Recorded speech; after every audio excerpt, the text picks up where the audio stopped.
Poor showing on this occasion, so welcome along. Alejandro Valverde here, who's won this race once before, and Cadel Evans, all signing in for the 94th edition of Liège-Bastogne-Liège, a race which started, by the way, back in 1892. It is the oldest of the professional classics. It's not the oldest classic in the world, that's Paris-Rouen, but that's contested these days by amateur cyclists, or elite class riders, I guess. The world champion for the last 2 years and the defending Olympic champion this year when we go to Beijing in China for the Olympic Games is Paolo Bettini signing in there, also Damiano Cunego.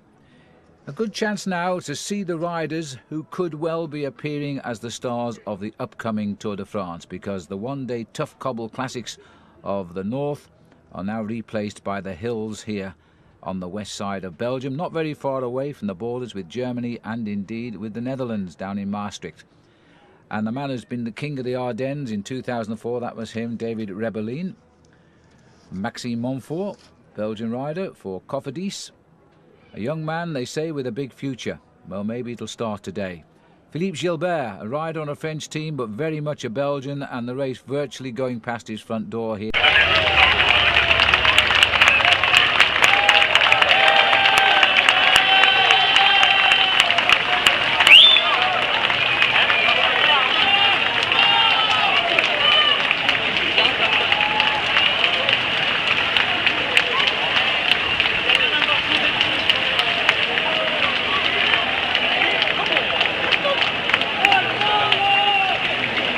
The next few days of racing, because remember, we've already had Flèche Wallonne, and now this really is the last of the classics before we start to go into the smaller stage races like the Tour of Romandy, onto the Tour de Suisse, and then of course via the Giro d'Italia to the Tour de France. So a lot on offer, chance for us all to be guided through to see what form there is. Just on 200 riders leaving the Place Saint-Lambert. There are the 4 riders in the lead as we now rejoin the action. They built a lead of over 11 minutes at one stage, but at this point in time it's just 6:29 ahead. Let's go to the action.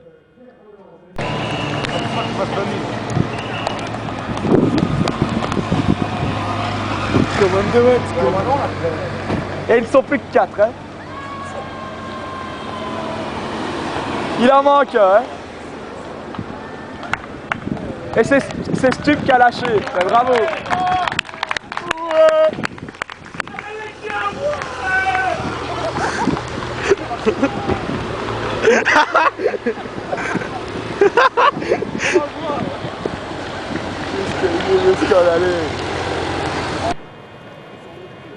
And looking down from the helicopter here, this is the peloton, and as you can see, 84 kilometers still to run of the 261.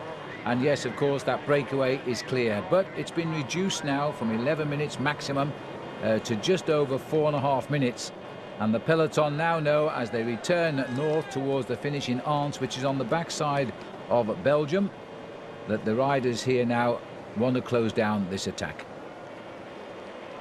The 4 riders who are clear: Marcus Foten, the German rider on Gedel,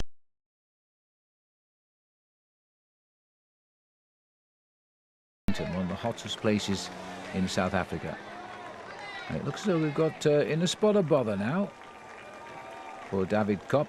He's been hanging in for quite a long time on these climbs, and it's hurting right now as the gap continues to drop. He'll recover this time, I think. In the peloton just now, and Cunego cleaned up in the penultimate time trial, and that was the white jersey for him in the Tour de France. And it wouldn't surprise me, because Cunego is not riding in the Giro d'Italia this year, so he's going to look forward to a crack at the Tour de France yellow jersey. I suppose the best victory for Foten is a win in the stage 1 of the Tour of Romandy last year.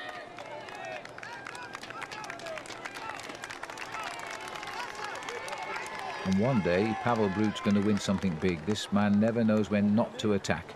In the yellow there, he's gritting his teeth at the moment though, sitting at the back wheel of Pierre Rolland. Well, we say 3:50. The board on the motorbike, I think, said 4 minutes exactly, but it takes him a little while to get organised, because he'll have to go back and tell the peloton the time gap as well. Haven't quite got the privilege of seeing television at this point as we have. There's Davide Kopp, and now is he going to make a big effort? I think he crosses to the right-hand side now as they start the climb here of Haute-Levée. 3.4 kilometres, quite a long climb this, and as you can see, quite a nice angle of ascent. PFANNBERGER looking as though he's quite interested in a good result today as he rides on second wheel.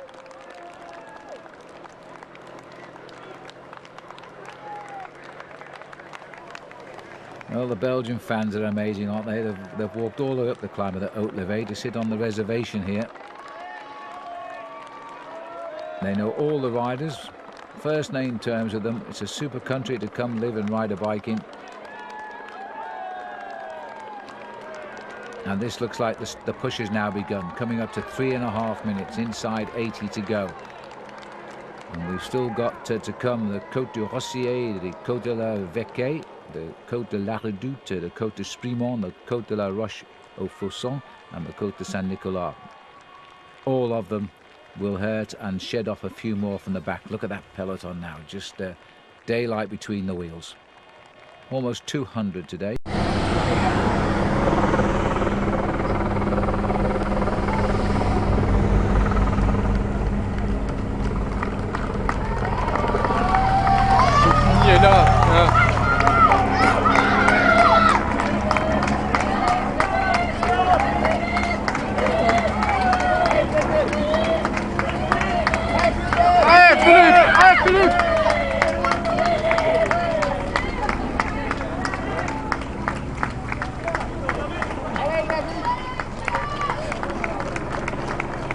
Allez les gars.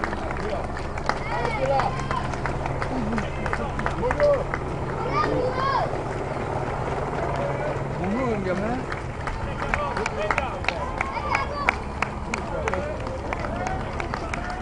Allez les gars, allez.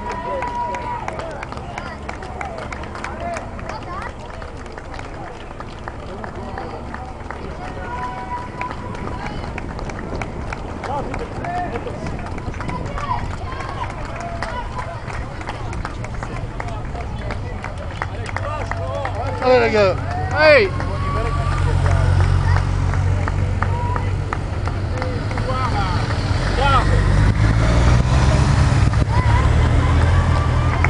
Allez les gars, allez. Oh, regarde ça. C'est incroyable.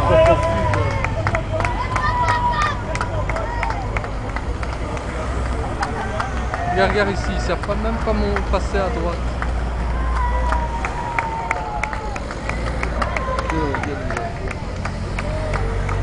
Against Wevelgem.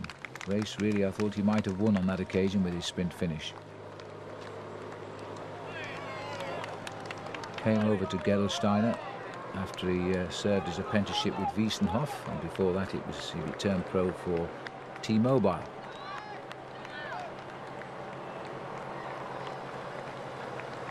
Well, no matter how good you are at cycling, they're each other here. They're showing no real concern for that breakaway. It'll come back of its own volition. At the latest, I would think, by La Redoute. Pavel Brut here may not agree with me because he's riding pretty strongly just now. Speak German actually, because the Russians quite frequently speak German. I don't think Davide Kopp can be accused of shying away from the work rate, but I think he's probably very tired now. Might be Vincenzo Nibali. He'd be the obvious one to join him in. I think Philippe Gilbert is enjoying a great start to the year, and he knows that his name will be on everybody's lips once he gets himself off the front of the peloton. He was the king of the mountains in Australia's Tour Down Under this year. Not really mountains, but they're about hills very similar in the Tour Down Under to the hills he's riding today. Pavel Brut, the cows are about the only spectators not interested today by the look of it here as we climb up this long drag over the hillsides and far away. Soon we'll be descending down as we head towards the Vecquet and then onto La Redoute. And that's where I feel the peloton will want to have the leaders in sight. And these little sorties off the front by people like Gilbert can only help the chase. 16 seconds the gap between Gilbert and Karlström and the peloton. And that flag indicating that they're climbing this in a headwind right now, and that's probably what destroyed Davide Kopp. As he'll lose ground, the coattails of Davide Kopp here, pedalling rather alone now at 41 seconds. Help is on the way. He'll just keep his own rhythm going now, his own tempo to get over the top of these climbs. See what the legs are like should that group behind catch him. There's Jelle Karlström. Doesn't look 31, does he?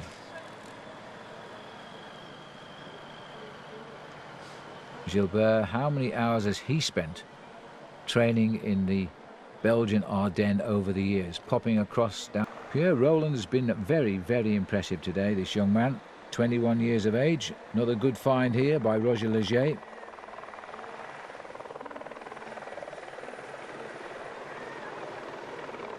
Well, they're not doing much talking down there right now. All you'll hear is the rasping breath as they come up towards the top of the climb. Damiano Cunego has asked his boys to start pacemaking at the front for Lamprey. He's been sat there as a passenger, or whether he really has been tired. Judging by the Belgian flags there, the wind is not too strong, but it's sweeping across them just now. And for the first time, Pierre Roland is looking a little bit tired. Concentration on Pavel Brut here, giving nothing away, driving on, being drawn to the summit by what will be a huge crowd in his eyesight very shortly. 36 kilometers to go, nothing, 20 odd miles, 22, 23 miles to the finish, but it's the terrain that will hurt now. Gilbert, you can see motorcycles in front, but he must be very close to spotting the breakaway. The peloton looks as though they're in control there, with Barlow World now at the front. And don't forget, they've got Mauricio Soler, the king of the mountains of the Tour de France last year, in that group. They've also got a first-time rider in the Liège-Bastogne-Liège, in the Kenyan rider, Chris Flett. This is Daniela Rigi on the front for Lamprey. And Brut has cracked. It's just got a little bit too steep. This is the steepest climb. If he just gets over the top here, there's no descent off this climb. It goes on to a plateau, and Marcus Foten, who appeared to be the weak one, is just trying to hang on to the coattails there of Pierre Roland, who has been an absolute revelation today. Gilbert, and the last survivor of an original break of 5 that went at 24 kilometers into the race. Here we are now at 35 to go, and Pierre Roland knows now he's going to have to do it by himself. Everybody loves Philippe Gilbert in this part of the world as they try to shout him up. Matty Lloyd's got himself to the front on La Redoute. That's a very good performance by the young champion from Australia. He won that title so well. He broke away in a really hard course, very hard conditions, and nobody could answer his attack. He soloed to victory just outside of Ballarat. Buninyong is the actual name of the town.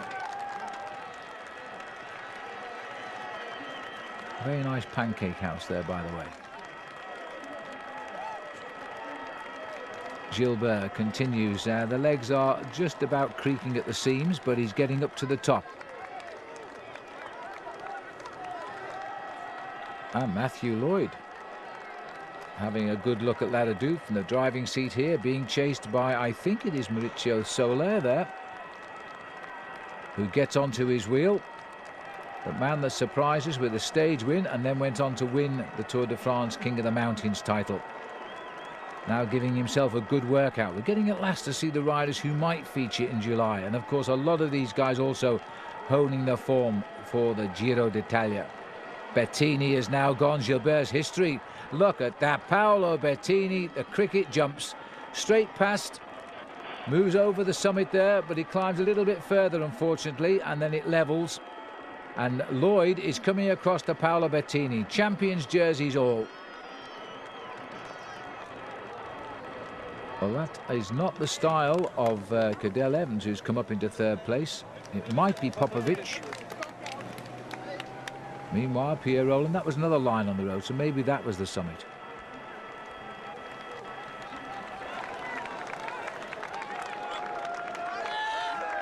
Well, although it's made a very ragged peloton, I wouldn't exactly call this climb decisive right now.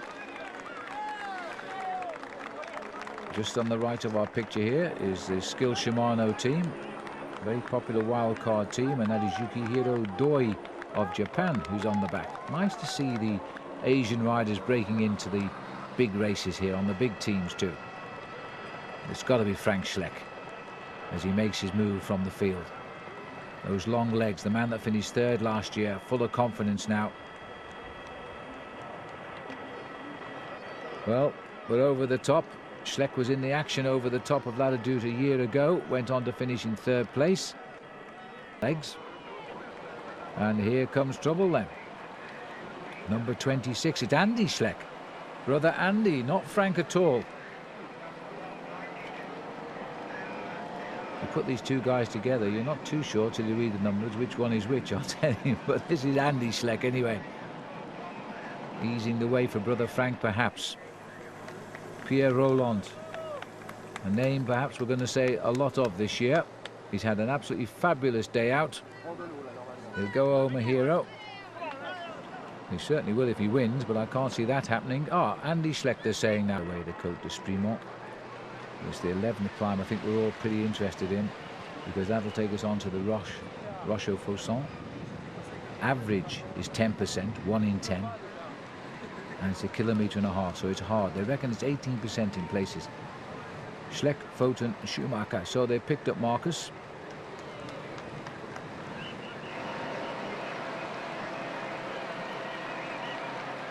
Except that's not quite the group we're seeing here. We're looking at the leaders now. Now Pierre Roland must still be out front. Leaders to go. The Spineux is not too long a climb. Just about a mile all told. And just picked up Marcus Foten. Our man was ready with the captions there, wasn't he? That's the end of that. Sharp left turn now. This is the main road they turned off to take in. Bastogne-Liège has been so often decided, and I wonder, because poor old Pierre Roland has now been caught. First time anybody from the peloton's seen him, really, since the first half hour of the race today. And has he got the spirit to pick up? I don't think so. No, so that's put Andy Schleck now in the driving seat here with Stefan Schumacher. Schumacher, winner of the Amstel Gold 1 year ago. His birthday will be midway through the Tour de France. Schumacher this year, should he get to ride it for Gerolsteiner, 27 years of age he'll be, and here he comes again. Oh, Paolo Bettini.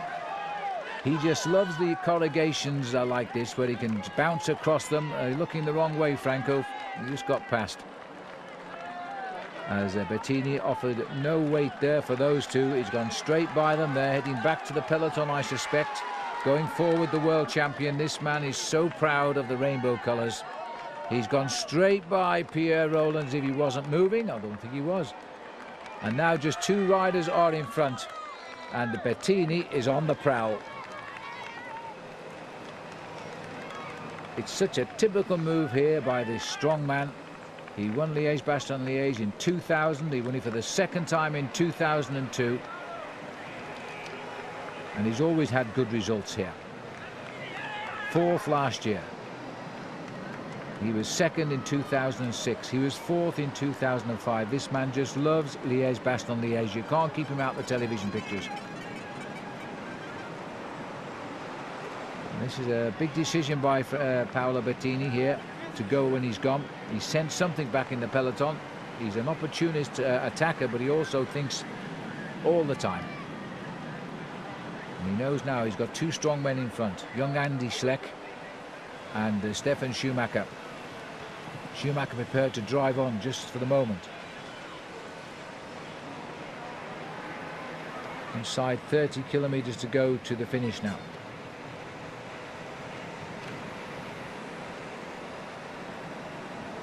He'll be 23, Andy Schleck, and that's all in June this year. It was a couple of months away. And his big reputation was second overall in the Giro d'Italia last year. Matched the big strong Italians on the major climbs. He won the white jersey, his best rookie. And really, as far as racing goes, those are his results. But he's got at least 10 more seasons in front of him, so I think we'll see him winning something big. Maybe today, maybe Liège will come his way. But Schumacher, different build altogether. If it came to a sprint, it might be for him. But you have to remember, the last kilometre is a nasty little climb. Strong men prevail. That's the one where it's so often decided. We have to ask the question, is Andy Schleck softening up the boys for Fränk to come and take over, or is he looking for himself today?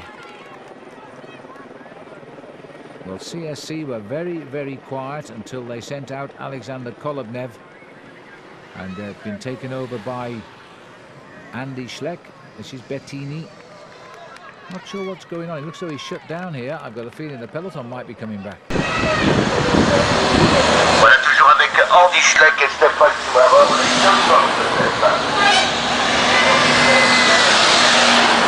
Ah bah il y a pas la pêche dans le...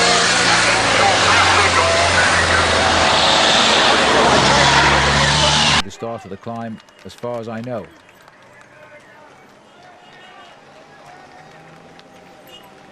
"21 kilometres to go." And it looks like Stefan Schumacher is feeling frisky. Oh, so somebody else here. Well, this is a bet. It could well be Cadel Evans has launched an attack here.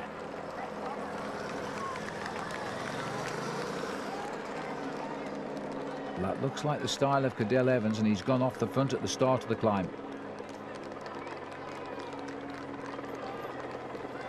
Bettini's up on the far left.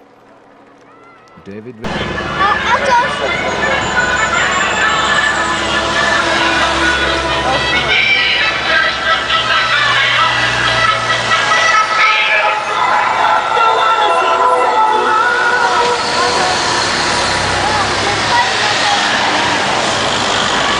Bless him, has just lost contact at the back on the climb here. If anybody deserves a round of applause, it's Pierre Roland now. Well, this, I think, pretty certainly it's either Popovic or Evans. My monitor's not giving me a clear image, but I think it's Cadel Evans there.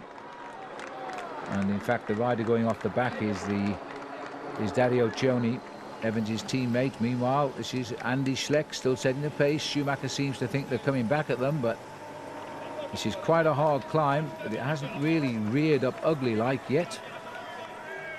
Although the peloton itself is getting smaller and smaller, but there's still a lot of strong men. And this is an attack now from Sonia.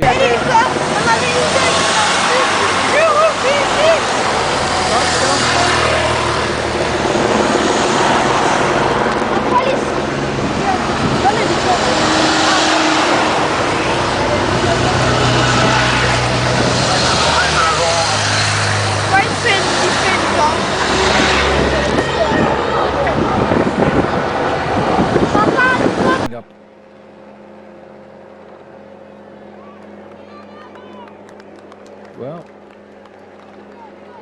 we'll see who this is, because again, it's Sony Duval who've launched quite a strong move.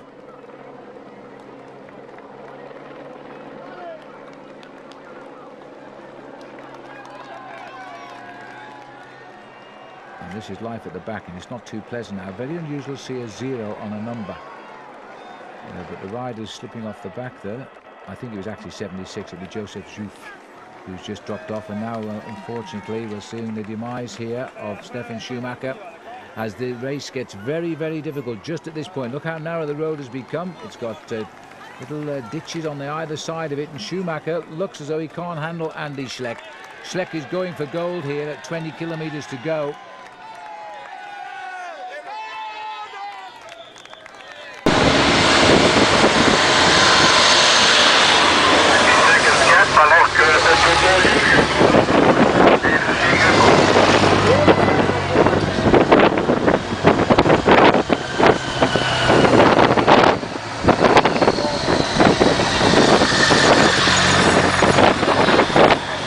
Well, that was an attack that we saw from Sony Duval, but now we're seeing Rodriguez here of Spain go clear at 20 kilometers to go too. And that's a very good move from the Spanish climber as he powers from the field.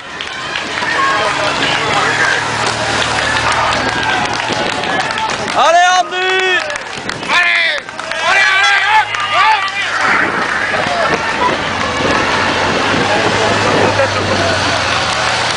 Allez, hop, hop, hop, hop, hop, allez!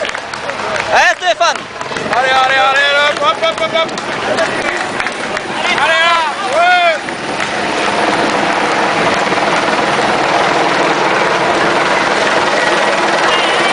Allez Schleck! Allez Maxime!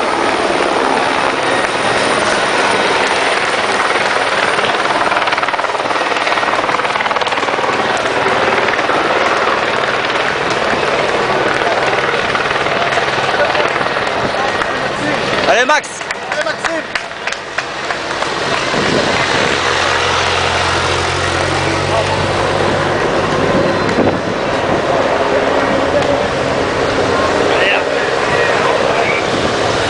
Top form. This is turning out to be a very, very hard climb indeed, so the riders were right. The surface is good, but it is quite steep. Look at the valley below now, and SCHLECK is being joined by the ever-aggressive Rodriguez, and guess who he's bringing up? He's bringing brother Fränk. That's amazing. So Fränk was waiting for someone to counter his brother's move and go along as the passenger. Not much of a gain over the field though, and that looks like it might well be Davide REBELLIN who's hooked up at the back. You can't keep...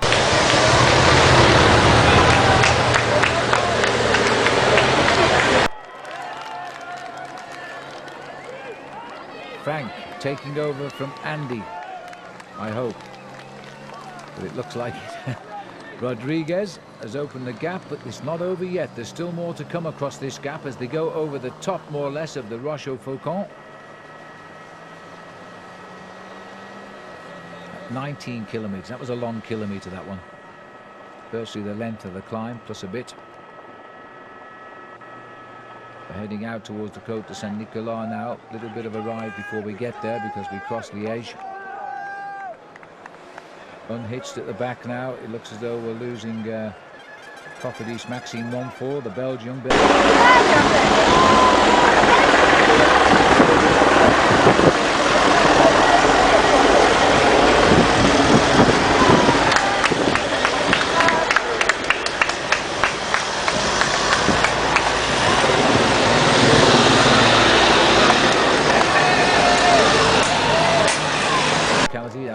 Tonti, the quick step also there, falling back. Meanwhile, it's the SCHLECK boys driving on the front now. I should give them different coloured crash helmets or something.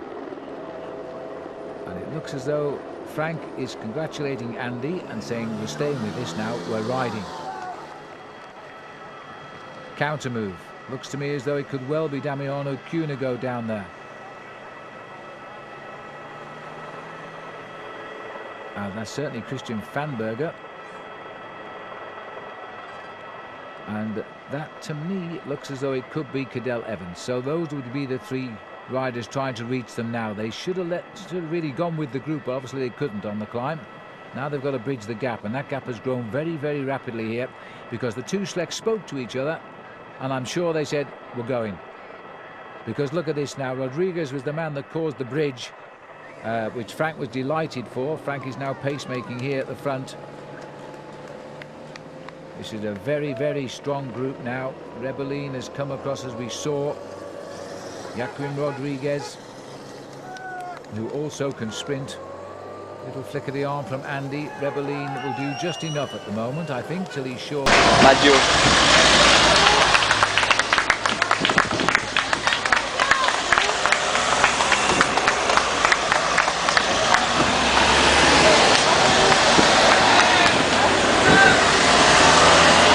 Rodriguez, CSC have two possible cards. Case de Pern have got two cards.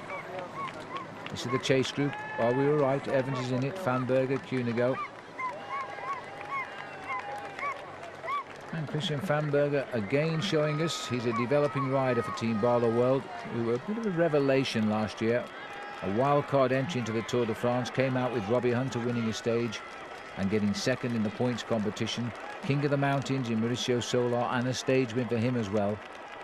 So there'll be no prizes for guessing they'll be back in the Tour de France this year.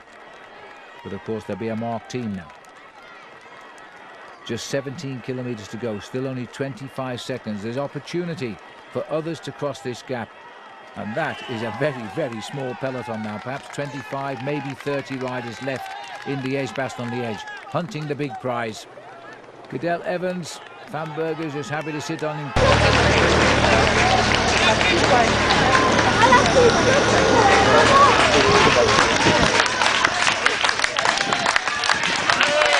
Allez les gars! Ah. Allez Filou!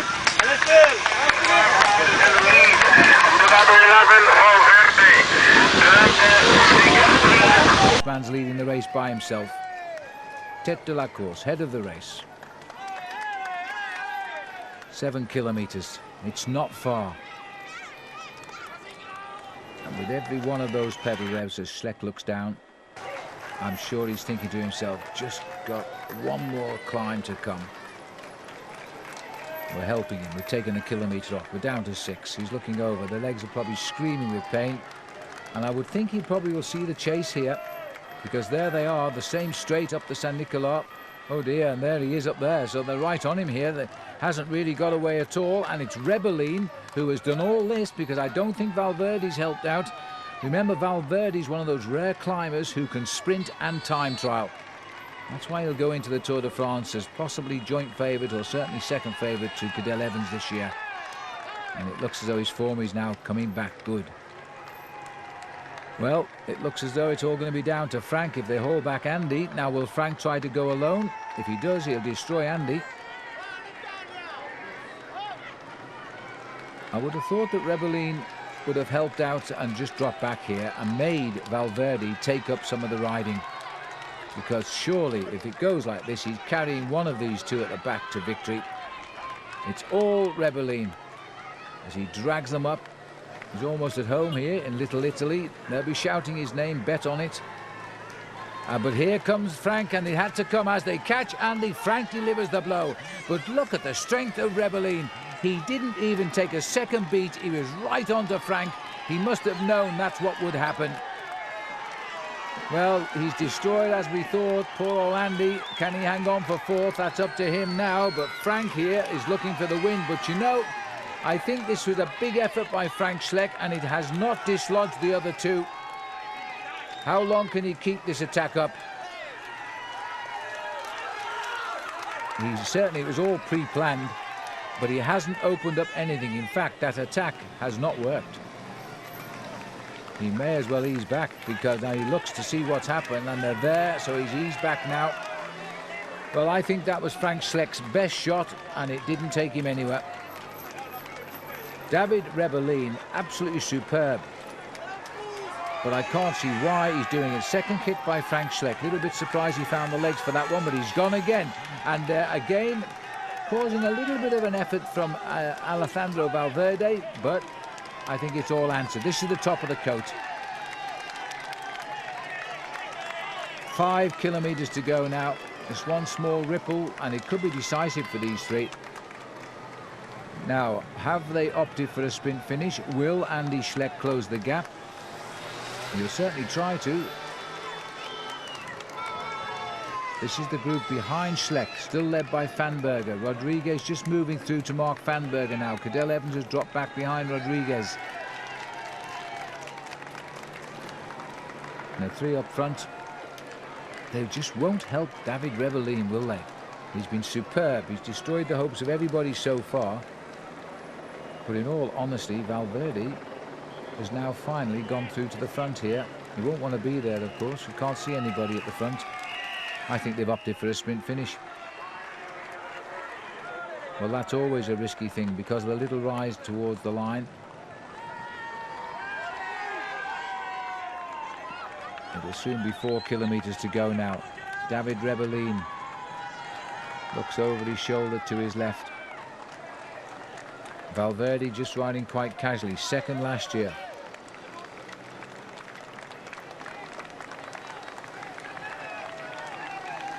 Winner the year before, taking a good look into the eyes of Davide REBELLIN there. Rebellin, it might be a trick of the cameras. Looks a little bit heavy to me this year, but he's certainly riding well.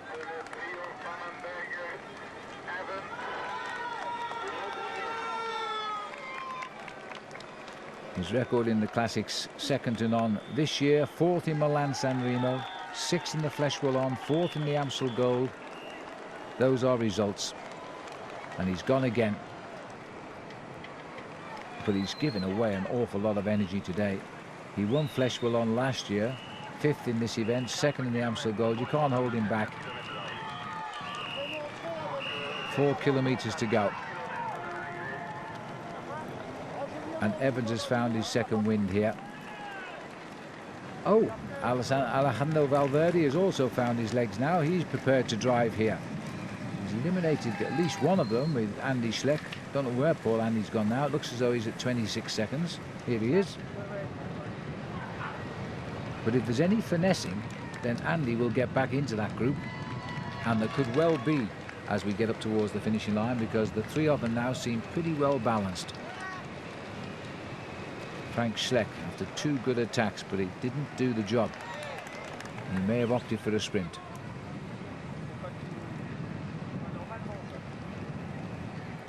That's about the spread we've seen now. Andy in the middle, racing for 4th place just at the moment. Rebellin at 3 kilometers to go. Still driving on, starts to rise again now. If your legs feel good, you could make a jump for the finish any minute. Alejandro Valverde, remember, the rider that beat Lance Armstrong to the top of Courchevel. He shows us he can sprint at the end of a tough day, that's for sure. The 2 previous winners sitting at the front now, with the man that finished 3rd last year, Schleck, right behind them. Process of elimination has come to this, because this race only really came alive once they were over the Côte de la Redoute. They were all waiting. Where's my brother? 25 seconds is the answer to that. He's not going to get back here today.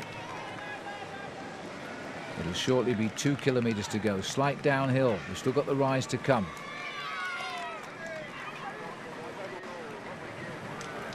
Well, Davide Rebellin just seems content to pace these riders to the line. For me, he's committing suicide, but maybe he's stronger than we know. He certainly answered that move by Fränk Schleck with ease. 3 kilometers now for the 3 chasers behind Andy. Time has gone for them. They're 1 minute and 11 back. There might still be riders coming up from the peloton. They've got to watch it. Fränk has manoeuvred himself into the best seat here, having done his 2 attacks. Is he going to try another one, or is he going to wait for the sprint? All podium places now, but they only want the win. And Davide Rebellin just drives on. Well, if it was anybody but Rebellin, with the reputation he's got, you would say this was a very naive way to finish Liège-Bastogne-Liège. But maybe Rebellin knows something else. There's a souvenir for number 26 on the main street.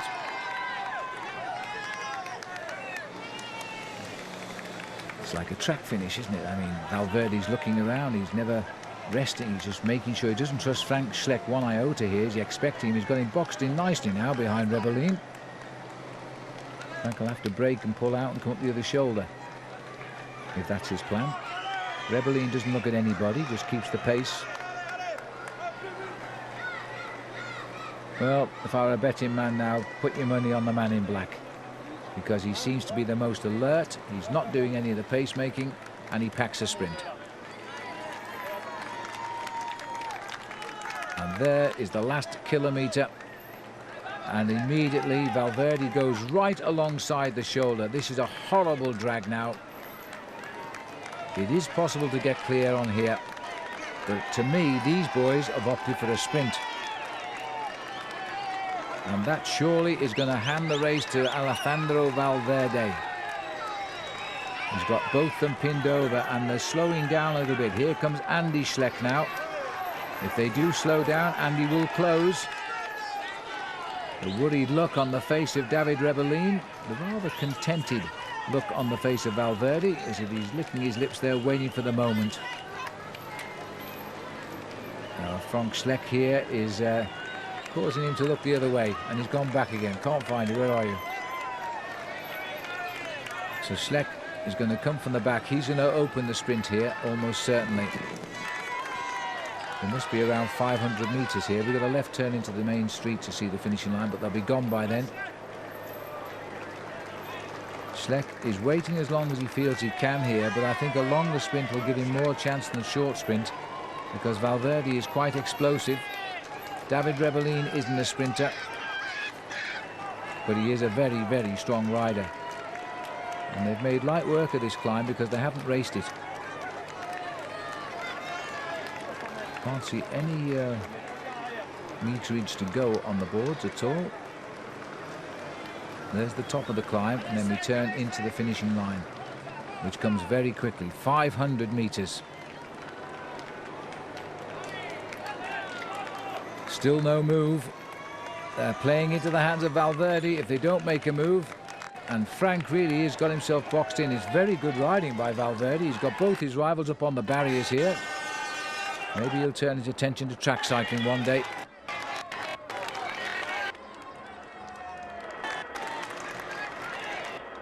And Valverde knows now it is most certainly going to be a sprint finish, but who is going to start it? REBELLIN has led all the way, but he hasn't used a lot of energy on the way up the hill. Frank's got to go first. He's moved into position now. Valverde's spotted it. He'll wait for Valverde to look away next time and jump, I'm sure of that, because now they can see the finishing line here. And they're almost coming up to the line, but it's Valverde who's gone. Fränk SCHLECK never made the move, and right behind him, REBELLIN has got the strength to hold on, but he'll never get over the top of Alejandro Valverde, who wins Liège-Bastogne-Liège for the second time in 3 years, and he was second last year as well. That's a big result for Alejandro Valverde, and then it's going to be Andy SCHLECK who will hang on here for 4th place. A great result for the younger of the two brothers. Just a careful look over his shoulder to make sure nobody's creeping up from the third chase group as Andy SCHLECK comes home in 4th, and it looks as though PFANNBERGER has slipped away there and he's going to get 5th if he can hang on. That's a great result for PFANNBERGER, the champion of Austria, as he also comes up to the line, and he'll beat there, and that is actually a finish there by somebody, and it must be Thomas DEKKER who's come home in 6th. He must have reached them on the climb.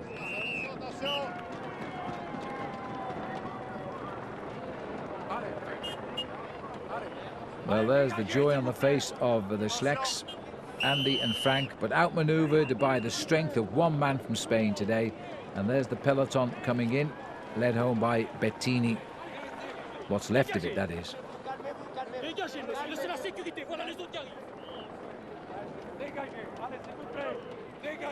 And as the riders go in, they're trying to get the SCHLECKs up towards the podium.